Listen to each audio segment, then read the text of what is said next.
আমাদের immigration database check করে এখন পর্যন্ত তাদের পালিয়ে যাওয়ার কোনো তথ্য পাওয়া যায়নি।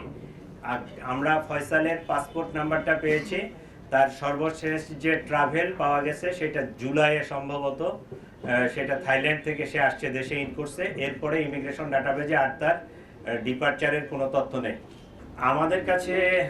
যেটা মনে হচ্ছে সেটা হচ্ছে, আপনারা তো জানেন যে হাদি হচ্ছে ইনকিলাব মঞ্চের অন্যতম একজন সংগঠক। তো এইটার যারা রাইভাল, যারা এটাকে পছন্দ করে নাই, যারা এটার প্রতিপক্ষ, তারাই তাকে টার্গেটেড একটা কিলিং করার জন্য এই হামলাটা করেছে। আমরা বাদী পক্ষের সাথে 2 দিন ধরে খুব জোর প্রচেষ্টা চালাচ্ছি যে তাদেরকে দিয়ে মামলাটা করলে অনেক ভালো হতো। কারণ পুলিশ বাদী না হয়ে তাদের, যেহেতু তার ভাই আছে, তার নিকটাত্মীয় যারা আছে, তাদেরকে দিয়ে তারা ওই আসতে পারতেছে না, আসলে তারা রুগী নিয়ে ব্যস্ত। জিনিসটা সুন্দরভাবে জিডি করা আছে, আমরা অলরেডি এফআইআর ড্রাফটও করছি।